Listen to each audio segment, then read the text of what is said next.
न च ब्राह्मणादि शरीर से सर्वान्नत दर्शनम यह विधीयते किंतु प्राण मात्र से इसको स्पष्टीकरण कर रहे हैं जो कल विचार हो चुका था। ब्राह्मण आदि जो उपाधियां हैं इन शरीरों के द्वारा सर्वान्न भक्षण का विधि हो नहीं सकता, बल्कि सर्वान्न दर्शनम यह न विधीयते, उनका न सर्वान्न तो दर्शन हो सकता है न भक्षण हो सकता है, किंतु प्राण मात्र से सर्वान्न दर्शन यह विधीयते है। किंतु प्राण मात्र के अंदर विशिष्ट से प्राण सर्वान दर्शन मात्र विधीयते। यदि कोई पूर्व पक्ष कहे विशिष्ट प्राण को भी ले लो, प्राण शरीर आदि से विशिष्ट प्राण में भी सर्वानत्व भक्षण का दृष्टि करो, दर्शन करो, वो पक्ष का भी खंडन करते हैं। विशिष्ट प्राण में भी सर्वान भक्षण तो नहीं है, तो ब्राह्मण आदि शरीर से जो विशिष्ट प्राण है, सोपाधिक जो प्राण है, यह सोपाधिक प्राण में भी सर्वान्न भक्षण का सामर्थ्य नहीं, अतः इनमें सर्वान्न दर्शन की करना ही नहीं है, किंतु प्राण मात्र से तात्पर्य उसका। यथा च सामान्य न सर्वान्न से प्राण से किंचित अन्य जातम कसिचित जीवन है, तो ये सामान्य न सर्वान्य से प्राण से किंचित, क्योंकि जो सामान्य रूपेण ले लोगे तो सर्वान्य से प्राण, सर्वान्न भक्षक जो प्राण है वह घट जाएगा, इसलिए किंचित अन्न जातम कसिचित जीवन है, तो कोई अन्न किसी का जीवन का कारण बनता है, हर एक अन्न प्रत्येक का जीवन का कारण नहीं बन सकता। जैसे विष, यथा विषम विषजस्य क्रीमे है तदेव अन्यस्य प्राणान्नम अपि सत् दृष्टमेव दोषम उत्पादयति मरणादि लक्षण। कहते देखिए जहर है, तो जहर में ही पैदा हुआ जो कीड़े हैं वो तो जहर को खाकर जी रहे हैं, इसलिए जो विषज कीट है तद शरीरोपाधिक प्राण के प्रति विष भले अन्न हो गया, लेकिन उसी विष को रूपी अन्न को ब्राह्मण शरीरोपाधिक ब्राह्मण ने खा लिया तो उसे दोष उत्पन्न होता हुआ देख रहा है। यद्यपि ब्राह्मण शरीरावच्छन प्राणी तो खाया, विषकीटावच्छिन्न शरीर जो विशिष्ट प्राण ने दिखाया उसे कुछ नहीं बिगड़ा और बढ़िया तगड़ा हो गया वो, तो वो उसका अंत था। और इस शरीरावच्छिन्न प्राण उस विषय को खाएगा, इसके लिए वो नहीं है, दोषाय भवति। अतएव विशिष्ट प्राण में भी सर्वान्नत्व भक्षण का दर्शन नहीं करनी चाहिए।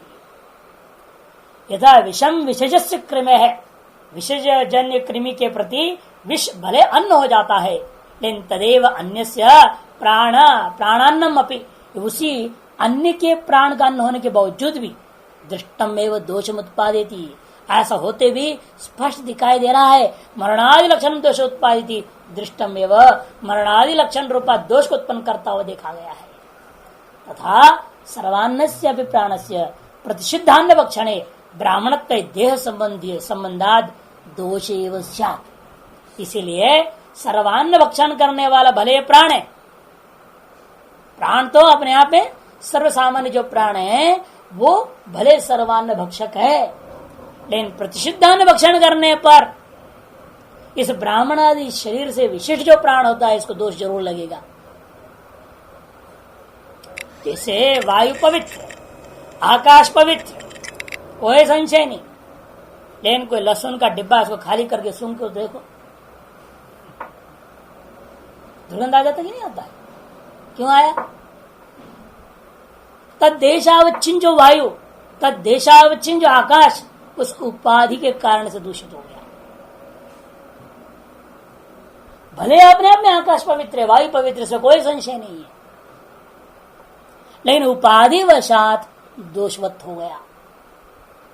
तत्त प्राण अपने आप में स्वतंत्र रूपेण निरुपाधिक स्वरूपेण जो प्राण है, सर्वव्यापक प्राण, वह सर्वान भक्षण भय हो जाए, सकलोपाधियों में व्याप्त होकर के प्राण भले सर्वान भक्षक हो जाता है, लेकिन एकोपाधि विशिष्ट जब हो जाता है तो वो दोषवान हो जाता है। निषिद्धान्न का भक्षण करने लग जाए तो अप्रतिषिद्ध भक्षण करेगा तो कोई आपत्ति नहीं। इसे कहते हैं प्रतिषिद्धान्न भक्षणे ब्राह्मणत्व देह संबंधा। देखो ब्राह्मणत्वादि देखे उपाधियां इनके संबंध के कारण से दोष दोष अवश्य उत्पन्न होगा। तस्मात् मिथ्या ज्ञानम एवं अभक्ष्य भक्षण दोषाभाव ज्ञानम। इसी जो पूर्व पक्ष ने कहा था अभक्ष्य का भक्षण करने पर कोई दोष नहीं होता, एदार्श सर्वान्न को प्राण को उपास कर जो सर्वान्न भक्षक प्राण है, ऐसी प्राण में सर्वान्न भक्षकत्व का दृष्टि करने वाले को कोई दोष नहीं लगता, ऐसे कहने वाले का ज्ञान मिथ्या ज्ञान, वो भ्रांति है उसको, है ना। तस्मात् अभक्ष्य भक्षण दोषाभाव ज्ञानम मिथ्या ज्ञानमेव। अभक्ष्य का भक्षण करने पर दोष का भाव होता है, ऐसा किसी का जो ज्ञान हो रहे इन वाक्यों से उनका वह ज्ञान भ्रांति है। आपोवासीति, प्रासंगिक वापस लौटते हैं मंत्र में। आपोवासीति प्रासंगिक विचार सर्वान भक्षण का विभिन्न विकल्पों को उत्थापन करके खंडन कर दिया और वापस लौट रहे मंत्र में। आपोवासीति, आपो भक्षमाणा वासस्थानीय तव इति, जो सभी के द्वारा भोजन पूर्वोत्तर काल में भक्ष्यमाण जो जल है वही आप प्राण भगवान का वासस्थानीय समझो, कपड़े के समान है समझें। अत्र च प्राणस्य आपोवासी दर्शनम विद्यते, यहाँ भी प्राण का ये जो वास है कौन, जल, यह जो जल लिया जाता है आगे पीछे वो प्राण का कपड़ा है। ये जो कहा जा रहा है दर्शन है, वास में कपड़ा नहीं हो सकता। न तो वासक कार्य में आपो विनियोग तुम शक्य, कि वास का जो कार्य, कपड़े का जो कार्य है वो जल निभा सकता है क्या? कपड़े का कार्य ढकना है, ठंडी से बचाना है इत्यादि कार्य, वो कार्य जल से संपन्न हो नहीं सकता। अतएव दृष्टि करने का ही यहाँ मतलब है। तस्मात् यथा प्राप्ते अभक्षणे दर्शन मात्रम कर्तव्य, जो प्राप्त है स्मृत्यंतर से, श्रुत्यंतरों से और स्मृत्यंतरों से जो आचमन करने का प्राप्त हो चुका है, विधि अन्यत्र है, अन्यत्र विहित आचमनात्मक जल भक्षण में यहां उपनिषद क्या कर रहा है, केवल दृष्टि डालने बोल रहा है। उसे वास दर्शन करो, वास का दृष्टि करो, वासत्वेन उसको उपासना करना है, न हवा इत्यादि वाक्य। अस्य सर्वम प्राणस्य अन्नम इत्येवं विदो, अस्य प्राणस्य सर्वम अन्नम, इस प्राण का सब कुछ अन्न होता है, इस प्रकार का जो वेत्ता इत्येवं विदो। अनन्नम अनदनीयम जगदम भुक्तम न भवति, वह अनन्य यदि मानव प्रतिष्ठित अन्न खा भी जाता है तो भी वो वास्तव में अनन्य को नहीं खाया, अनदनीय को नहीं खाया ऐसा माना जाएगा। स्तुति है, पहले बोल चुके इस वाक्य का तात्पर्य स्तुति है। ऐसा नहीं प्रतिशत अन्न खाने के बाद दोष होता है, बात स्थापित कर चुके अभी शास्त्रार्थ करके। इसलिए यहाँ प्रतिष्ठित अन्न को खाने पर भी उसको दोष लगता नहीं, वह अनदनीय को नहीं खाया, अनन्य को नहीं खाया, ऐसा जो कहा जा रही है स्तुति मात्र है प्राणवेत्ता का। यद्यपि अनेन अनदनीयम भुक्तम, यद्यपि इस प्राणोपासक के द्वारा अनदनीय उन्हें प्रतिषिद्ध अन्न को खा लिया गया है, तो भी अधिनियम में भुक्तम स्यात्, फिर भी वास्तव में वह निषिद्ध भक्षण भी विहित भक्षण के समान ही है। क्यों? क्योंकि न तो तत्कृत दोषेण लिप्यते, क्योंकि तत्कृत दोष के द्वारा उसको लिप्त नहीं हो सकेगा, क्योंकि वह सामान्य प्राण रूप है। इत्येतत् विद्या स्तुति वोचामा, यह जो बात कही जा रही है विद्या का स्तुति है, यह बात हम पूर्व में कह चुके हैं। क्योंकि असंभव है ना, प्रतिषिद्धान्न भक्षण करना तो संभव है, लेकिन सर्वान्न भक्षण करना असंभव है। अतएव प्रतिषिद्धान्न भक्षण सार्थक हो गया, दोष आया भवती सद सिद्ध हो जाता है।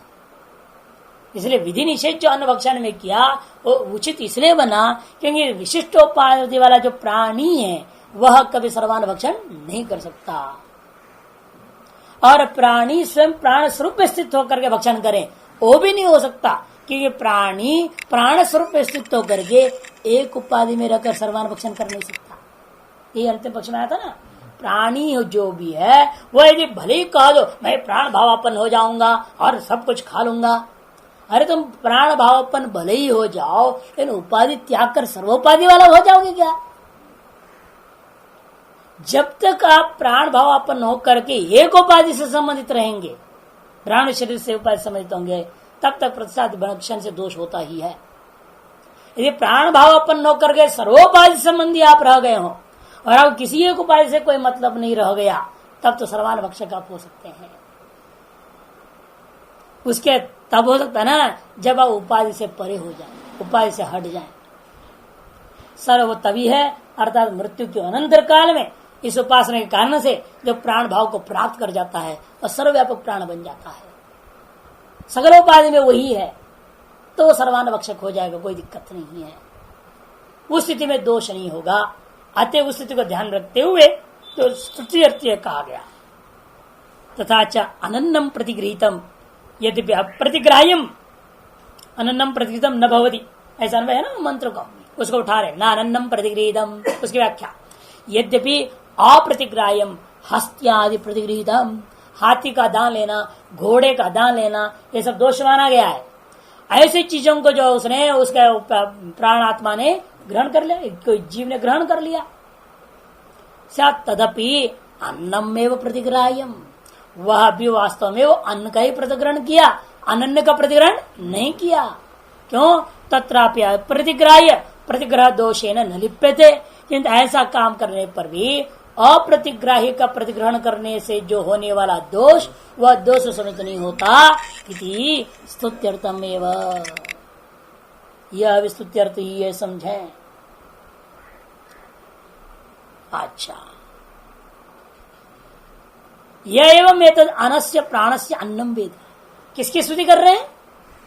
उस उपासक का जो इस अन्न के, प्राण के, अन्न के बारे में जानता है, अर्थात प्राण को सर्वान्न भक्षकत्वेन प्राण में दृष्टि करता हुआ उपासना करने वाला।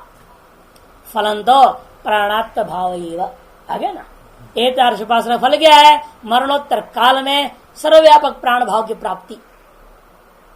न तो ये तत् फल अभिप्रायण किंतरी स्तुति अभिप्रायण, इसीलिए ये जो वाक्य भी आपने पढ़ा, कौन?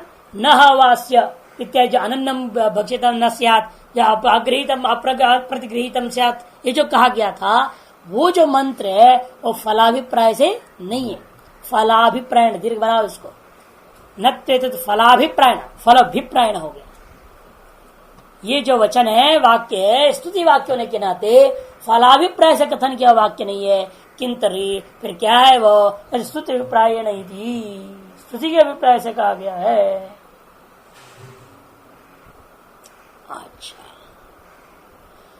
ननु ये तदेव फलम कस्मात् न भवति, अरे इसको स्तुति पर क्यों मानोगे? इसी को फल मान लो। प्राणोपासक को जो छूट मिल जाए ना, लाइसेंस मिल जाए सब कुछ खाने पीने को, तो बढ़िया बात है। सब लोग प्राणोपासना करना चालू कर देंगे और जो दारू मांस पान सब खाता वो कहेगा हम प्राणोपासक हैं, तो सब पाप से मुक्त हो जाएगा वो। अच्छी बात है ना। इसे सबको छूट मिलना चाहिए, इसलिए इस उपनिषद की इस वाक्य को फल वाक्य मान लो, ताकि सबको उपदेश दिया जाए भाई तुम प्राणोपासना करो, तुमको सब कुछ खाने की इच्छा है तो चलो भाई प्राणोपासना करना, तो दोष नहीं लगेगा। ऐसे उपदेश दिया जा सकता है दुनिया को, इसलिए इसको फलवाक्य मानना चाहिए। पूर्व पक्ष कहता है ननु एतद् फलम कस्मात् न भवति, जन्न प्राणात्म दर्शन प्राणात्म भाव एव फलम, क्योंकि नियम है भाई जैसा उपासना करोगे वैसा ही तो फल मिलेगा। उपासना अनुरूपम में फलम से, तुम प्राण की उपासना की तो प्राण भाव ही तो मिलेगा कि दूसरा फल मिल जाएगा। इसलिए कहते हैं प्राणात्मदर्शी आप हैं, अतएव आपको प्राणात्म भाव ही फल हो सकता है।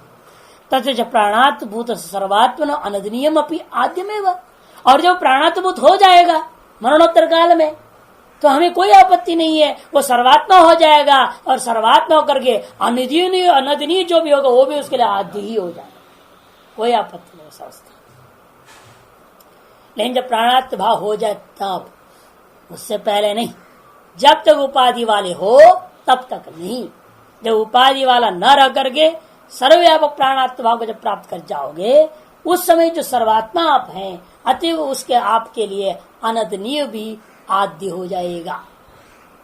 सर्वोपाधि में रहकर सब कुछ आप खा रहे पी रहे हैं। जैसे भगवान ने कहा पचाम्यन्नम चतुर्विधम, वैशाल अग्नि बन करके मैं ही सभी के पेट में सबको पचा रहा हूं, है कि नहीं? ये भगवान ही पचा रहे हैं, क्यों बदहजमी कर देते भगवान कभी कभी? भगवान कहते वो तुम्हारे कर्म की वजह से। बताओ, बड़ा कमाल है।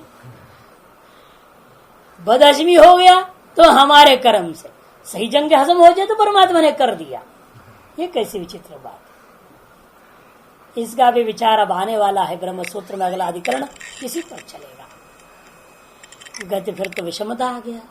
ये कैसा ब्रह्म है, अपने लिए बनाया शरीर, उस शरीर में कमजोरियों को क्यों रख लिया? जब स्वयं कारण है, ऐसे कार्यों को स्वयं बना ले रहा है तो क्यों ऐसे कार्यों को बना ले रहा है? और यदि ऐसा कहते हो तो जीवों के कर्म से, फिर तो तुम्हारी स्वतंत्रता खत्म। फिर स्वातंत्रता किस में है ये समझना पड़ेगा। उसी पर विचार विस्तार रूपेण आएगा। तत्र च प्राणात्भूत सर्वात्मनो अनदनीयम अपि आद्यम तथा अप्रतिग्राह्यम अपि प्रतिग्राह्यमेव इति यथा प्राप्तम एव उपादाय मरणोत्तर कालीन प्राणात्म भाव के होने के बाद जो फल की प्राप्ति हुआ करती है, उस यथा प्राप्त फल को ही लेकर के विद्या स्तूयते, उस विद्या का स्तुति के लिए यहाँ प्रयोग हुआ है। अतो नैव फल विधि स्वरूपता वाक्यस्य, इस वाक्य में फल विधि की स्वरूपता आप नहीं देख सकते। यस्माद् आपोवास प्राणस्य तस्माद् विद्वांसो ब्राह्मणः श्रोत्रिया अधित वेदाः अशिष्यन्तो। अब फिर वापस लौटते आपोवास उत्तर वाक्य में, बीच व्यवधान था ना वो, बीच आपोवास वाक्य, फिर आगे तो स्तुति वाक्य। इस स्तुति वाक्य को दोबारा संकेत में लेकर के बोल दिया उसको संक्षेप में। यस्माद् आपोवासः, जिसलिए जल ही कपड़ा है प्राण का, तस्मात्, इसी कारण से विद्वांसो ब्राह्मणः, विद्वान कौन लेना है? ब्राह्मण, जो श्रोत्रिया मन अधित वेदा, जो वेदों को पढ़े लिखे हुए हैं, ऐसे ब्राह्मणादि जो विद्वान लोग प्राण उपासक है, वे अशिष्यंतो भोक्षमाणः संतो, भोजन खाने के लिए तैयार होते हुए क्या करते हैं? आचामंती अपो, वो जरूर जल का आचमन करते हैं। अशित्वाच, और खाने के बाद भुक्त्वा आचामंती, अतो उत्तर कालम अपो भक्षयंती, भोजनोत्तर काल में भी जल को वो आचमन करते हैं। तदर्थेषाम आचामताम कोई प्राय इत्या, यहाँ जल पीते हैं ना, उतना पीना नहीं है, नहीं तो बीमार हो जाएगा। निषेध है, आयुर्वेद शास्त्र में निषेध है, भोजनोत्तर काल में तुरंत पानी नहीं पीना चाहिए। इसलिए आचमन करना, 2-4 बूंद ही लेना है ना, तो कोई दोष नहीं। एक गिलास भर पियोगे, है लंबा चौड़ा कपड़ा पहना दो प्राण को, फिर तो हमेशा के लिए चला जाएगा वो छुट्टी, है? और बीमारियां आ जाएंगे, मर जाएगा वो। इसलिए भोजन के तत्काल जो है पानी नहीं पीना, निषेध किया है। भोजन के बाद तुरंत आप मट्ठा पी सकते हैं, मट्ठा पिया जा सकता है। भोजनांते तक्रम का है, भोजनांते तक्रम पिबेत निशांते पय इत्यादि से वर्णन किया ना। दिनांते पय दूध, दिन के अंत में पय दूध पीना चाहिए। और जो क्या है उसमें और विचार है ना, उसमें 4 अलग अलग बात कही गई आयुर्वेद के श्लोक में, 4 समय अलग अलग करने का बताया। दिन के अंत में दूध और रात्रि के अंत में चाय।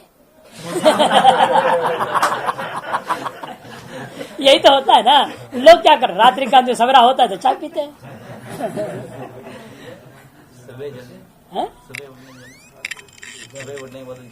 जल पीना, हाँ, निशांत जलम पीबेत, निशा के अंत में बताया इसलिए जल पियो। सवेरे उठते ही बराबर मुंह कुल्ला करना है और 2-4 गिलास पानी पी जाना है, जितनी पी सकते हैं, ताकि बढ़िया शौच आदि हो जाता है।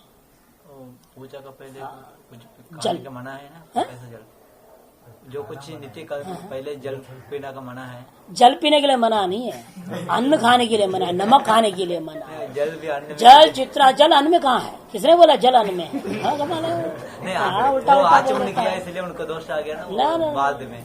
नहीं, वो तो व्रत का नियम अलग चीज है। व्रत में तो निर्जला व्रत उसने किया तो उसको भुगतेगा, इसलिए जल भी नहीं पीना है, वहां निर्जला है ना, वो अलग दोष है।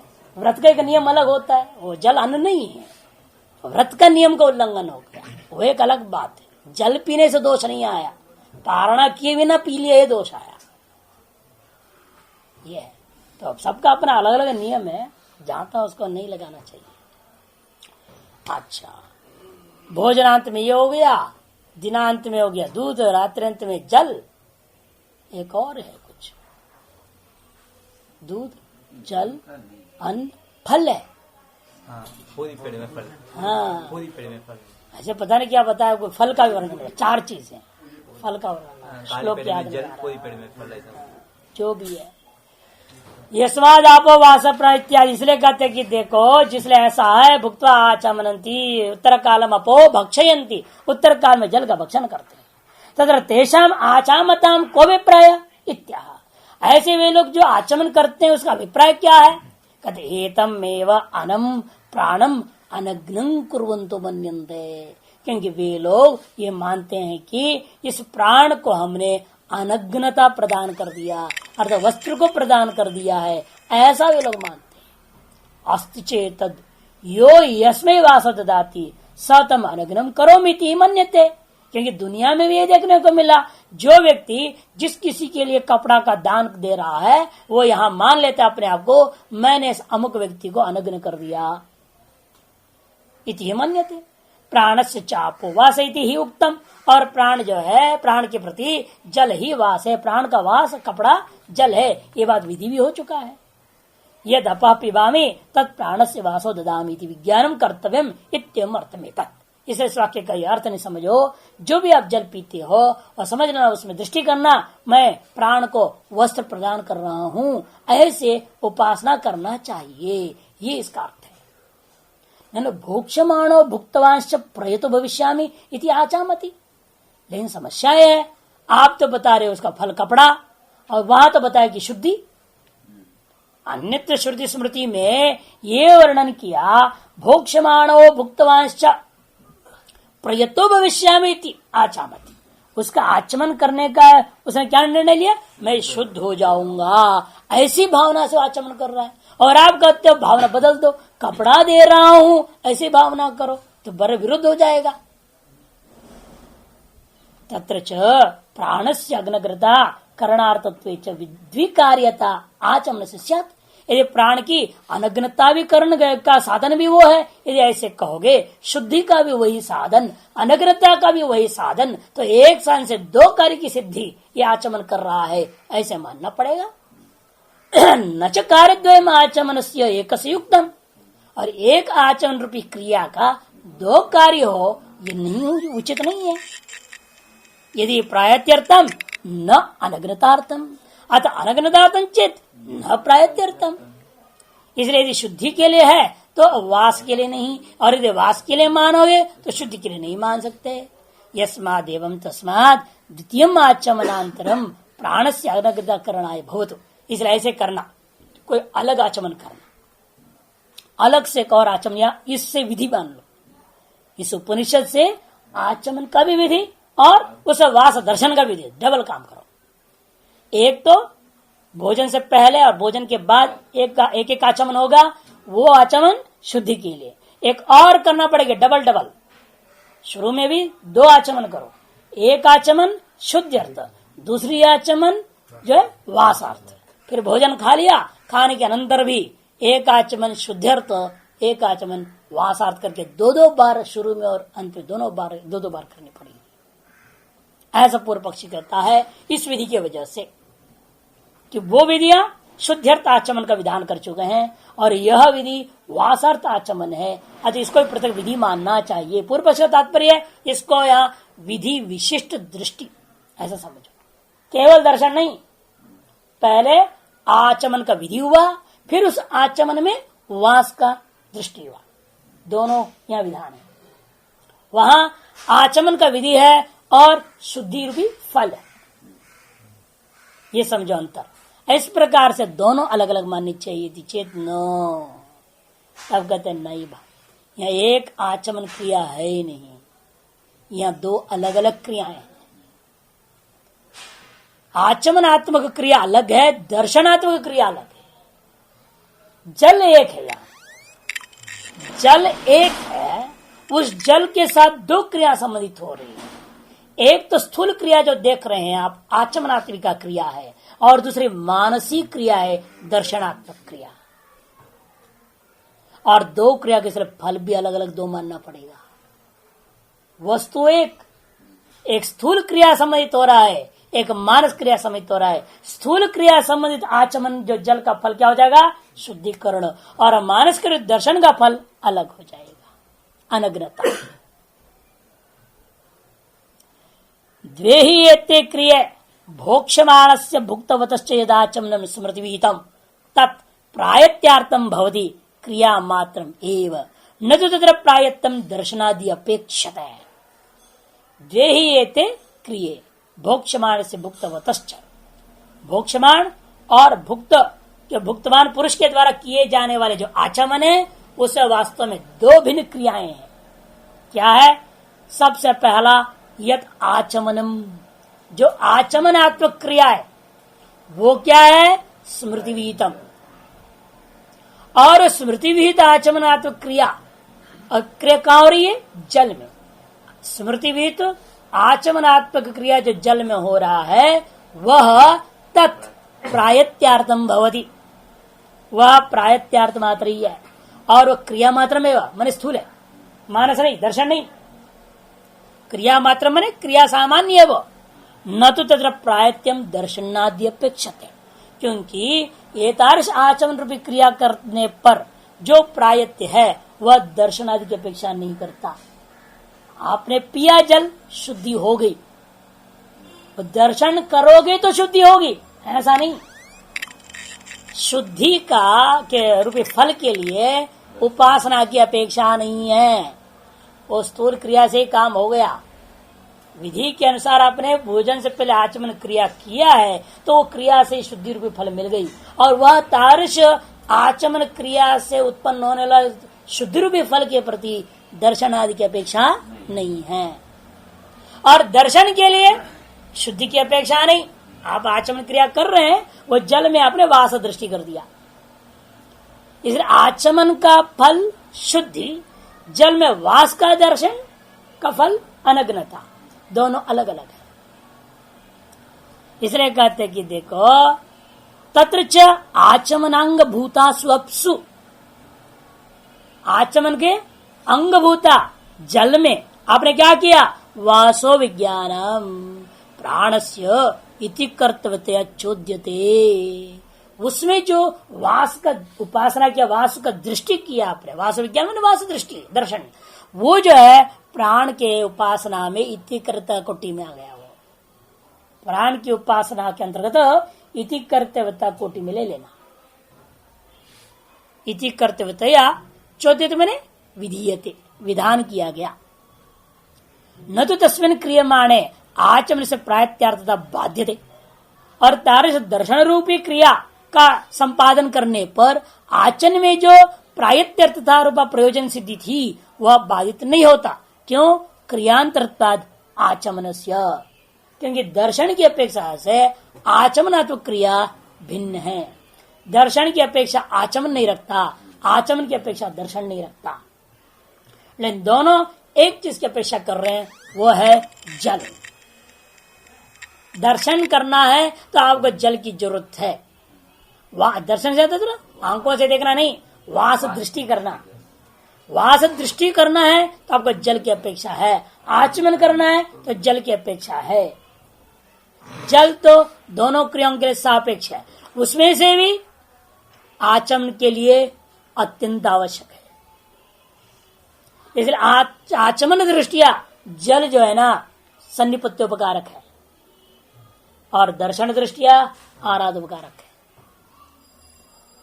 क्योंकि इसलिए इन्होंने कहा आचमन का अंगभूता जल में, हम केवल वासो दृष्टि कर रहे हैं, है ना। आचमन के लिए अति आवश्यक है जल, और उसी जल में हमने दृष्टि मात्र किया, और दृष्टि रूपा क्रिया और आचमन रूपी क्रिया के लिए दो भिन्न भिन्न क्रिया है। एक जल में जो साक्षात क्रिया संबंधी हो रहा है, आचमन जो भी क्रिया कैसा है, जल के साथ साक्षात संबंध है, और दर्शन रूपी क्रिया का जल के साथ साक्षात संबंध नहीं है। यही अंतर है, और दोनों क्रियाओं के अलग फल है। एक क्रिया का फल शुद्धि, दूसरी क्रिया का अनग्नता। तस्मात् भोक्ष्यमाण से भुक्त आचमनम तत्र आपो वास प्राणसीति दर्शन मात्र विधीयते। इसलिए भोक्ष्यमाण और भुक्तमान पुरुष के द्वारा जो आचमन किया जाता है, उस आचमन में अंगभूता जो जल था, उस जल का अंदर प्राण का वास दृष्टि करना है। यहाँ दर्शन मात्र का इसलिए विधि है।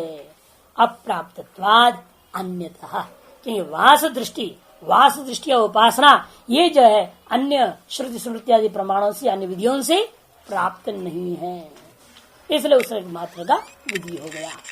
इस प्रकार छठे अध्याय का प्रथम ब्राह्मण प्राण ब्राह्मण पूरा हो गया। प्राण विद्या का शेषभूता ब्राह्मण था, तो प्राण विद्या पहले हो चुका है प्रथम अध्याय में ही, लेकिन यहाँ उसका शेष जो बाकी बचा हुआ बात कहना था, उनको ही कहने के लिए यहाँ खिलकांड में उत्थापन किया गया है। अब आता है गत्युपसंहार ब्राह्मण।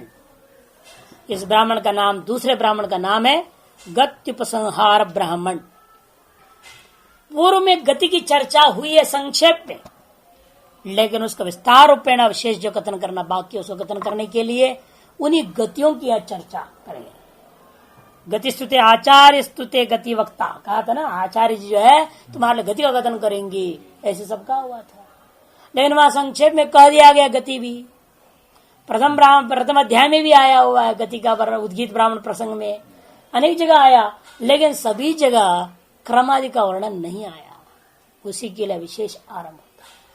अनेक देंगे यहाँ पर उत्थापन के प्रति संगति अनेक अलग अलग बताएंगे। देखिए, श्वेत केतुर हवा आरुण इत्यादि ब्राह्मण आरंभ होने जा रहा है, उसका संबंध माने संगति कथन करने जा रहे हैं।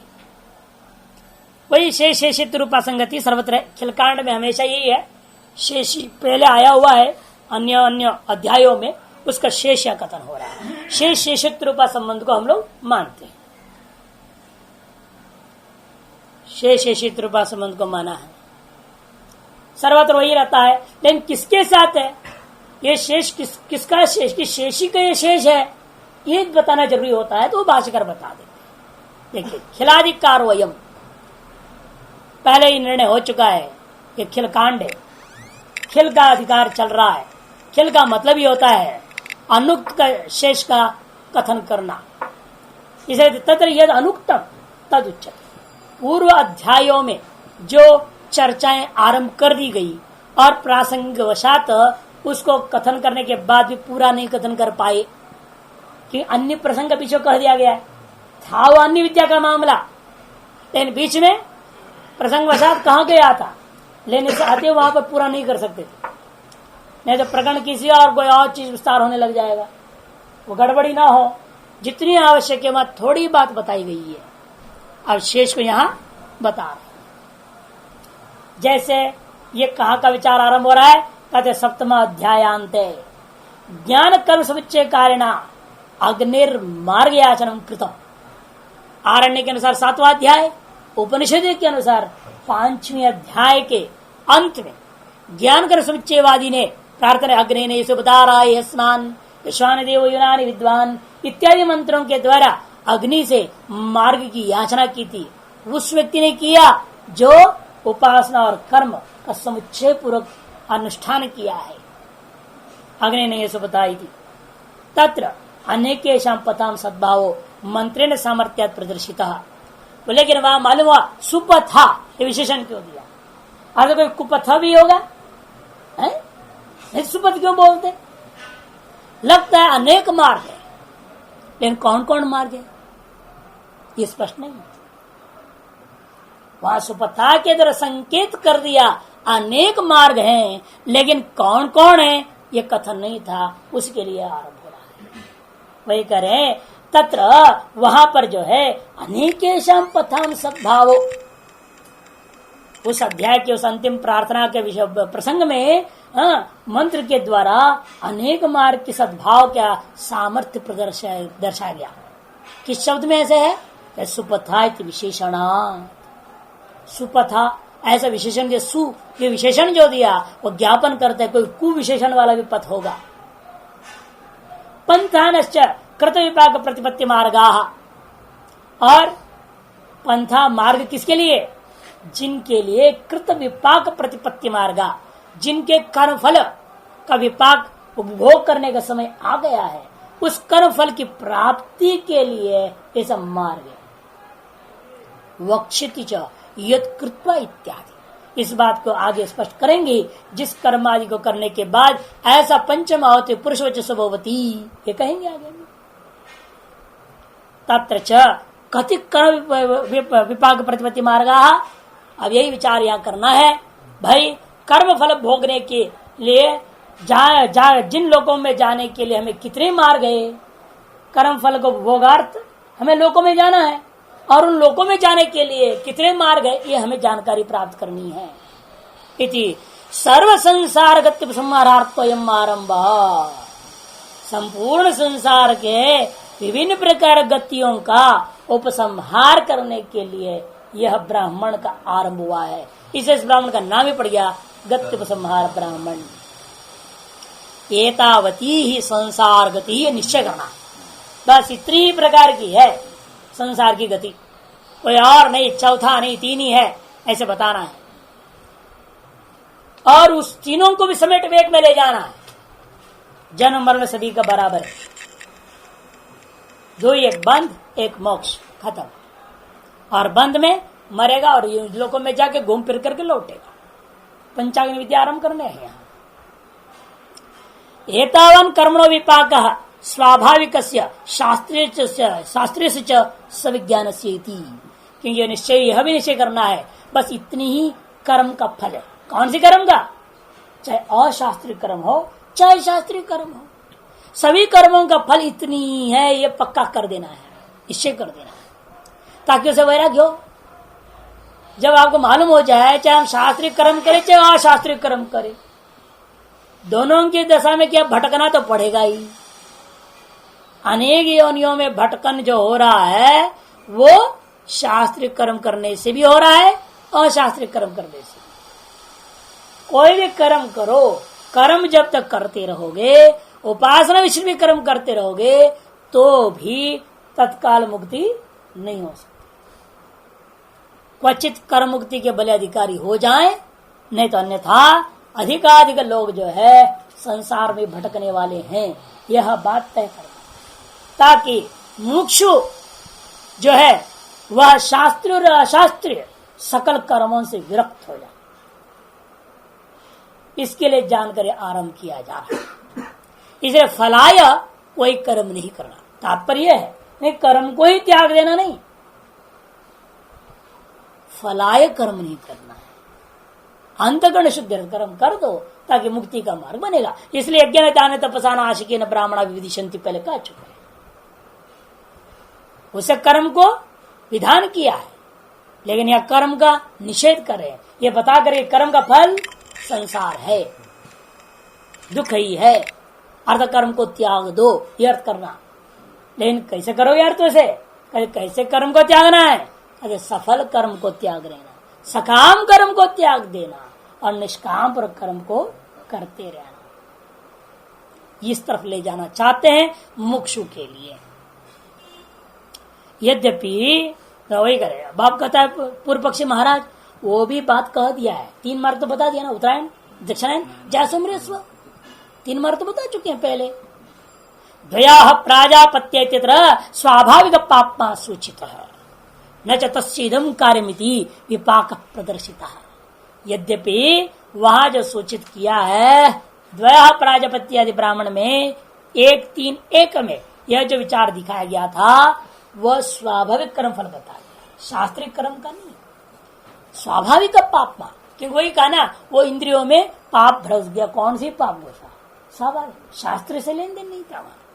हर एक इंद्रिया जो है पाप से विद्ध हो गई, देव असुर लड़ गए और देवताओं ने कहा उद्गीत को, भाई तुम जो है यहाँ उद्गान कर देना, वाणी में प्रश्न उद्गान करो, चक्षु में प्रश्न उद्गान करो। जहां जहां प्रश्न उद्गान करने लगा वहां क्या है, पाप से असुर ने उसको बीन दिया जान करके। लेकिन जब प्राण में प्रसिद्ध होकर जो उद्गान किया तो वहां उसको पाप से युक्त नहीं कर सके। ये सब वहां पर कथन हुआ है। उस प्रकार से वहां पर जो कथन हुआ है, जो फल बताया गया है, वो स्वाभाविक कर्म का, शास्त्र कर्म से कोई लेन देन नहीं था। इसलिए यद्यपि वहां जो कहा गया था वो क्या था, वो स्वाभाविक पापमा सूचित न च तस्य इदम कर्म विपाक, लेकिन वहां पर यह भी नहीं दिखाया था अमुक पाप का ये फल है और ये लोक मिलेगा, अमुक मार्ग से मिलेगा, यह बात वहां नहीं कहा गया। शास्त्रीय सीयुत विपाक प्रदर्शित, बल्कि वहां जो सप्तान ब्राह्मण में जाकर क्या किया, शास्त्रीय कर्मों का फल बता दिया। शास्त्रीय सेवतो विपाका, शास्त्रीय कर्म फलों का ही प्रदर्शन किया। कहा, त्रिनात्म प्रतिपत्यंतेन, त्रिनात्मा के, त्रिनात्म ब्राह्मण, सप्तान ब्राह्मण कहते हैं उसको, सप्तान ब्राह्मण पर्यंत ग्रंथ त्रिन रूप की जो प्राप्ति है वह फल बताया गया है। वो वहां क्यों बताना पड़ा था, अरे सारी बात इकट्ठे यही बताते गति का फल का। कहते वहां इसलिए आरंभ करना पड़ा कि बाद में वो 1-4 में को जाना था ना, विद्या में, ब्रह्म विद्या में 1-4 में विद्या सूत्र बताया। विद्या सूत्र आरंभ करने से पहले वैराग्य के लिए जरूरी था जितना उतना थोड़ा संक्षेप में हमने वहां बोल दिया। ब्रह्म विद्या आरंभे तद वैराग्य से विवक्षितत्वा, ब्रह्म विद्या के आरंभ में शास्त्रीय कर्म फल विपाक से वैराग्य अति आवश्यक है। जो शास्त्रीय कर्म फल भी तुमको बंधन में डालने वाले हैं तो अशास्त्रीय फल के बारे में कहने की जरूरत क्या है, कैमुतिक न्याय स्वतः ही वो उसे वैराग्य हो जाएगा। अतएव वहां पर केवल शास्त्रीय कर्म फल के बारे में किंचित चर्चा की गई थी ताकि ब्रह्म विद्या आगे जो बताया जाने वाला है उसके प्रति वैराग्य के लिए वो आवश्यक था। लेकिन तत्रापि केवल कर्मणा पितृलोक को विद्या विद्या संयुक्तेन च कर्मणा देवलोक इत्युक्तम, वहां भी जो कहा संक्षेप में कह दिया है। क्या बोला, कर्मणा पितृलोको विधेया देवलोक, ऐसा कह दिया। कर्म से पितृलोक प्राप्ति होती, केवल कर्म से पितृलोक प्राप्ति है। विद्या मैंने विद्या संयुक्तेन कर्मणा, विद्या से उपासना कर्म करोगे तो देवलोक इत्युक्तम, तथा केन मार्गेण पितृलोकम प्रतिपद्यते, केन वा देवलोकमिति नोक्तम। लेकिन वहां 1-4, 1-5 आदियों में ये बात तो कह दिया, लेकिन ये नहीं बताया कौन सी मार्ग से पितृलोकों को प्राप्त करेगा, कौन से मार्ग से देवलोकों को प्राप्त करेगा, ये बात नहीं कहा गया। तच्छ किल प्रकरण अशेषतो वक्तव्यमिति अतः आरभ्यते। अब वही बात जो पूरी प्रक्रिया, पूरा मार्ग की जो कौन सी कितने स्टेशन लगते हैं बीच बीच में, है कि नहीं, पड़ाव कितने हैं, बीच में कितनी पड़ाव आएंगे ये तय करना जरूरी है। कैसे कैसे होके जा रहा है वो, किन लोगों से किन लोगों को जाता है, कहां तक ये स्वयं जाता है अपने कर्म बल पे, और कहां तक कहां आते हैं, किस लोक में अमानवीय पुरुष आएंगे उसको ले जाने वाले, ये सारी चीजें तय करना बाकी है।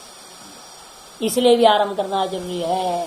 अंते सर्वोपसामर शास्त्र शिष्टा, और शास्त्र का स्वभाव है अंत में जाकर के अनुक्त सर्व कथन पूर्वक उपसंहार करना इष्ट भी है। इसीलिए दोबारा उत्थापन किया जा रहा है गति के मामला। एक अवतरण का हो गया, दूसरी कथ्या पीछा, समय हो गया।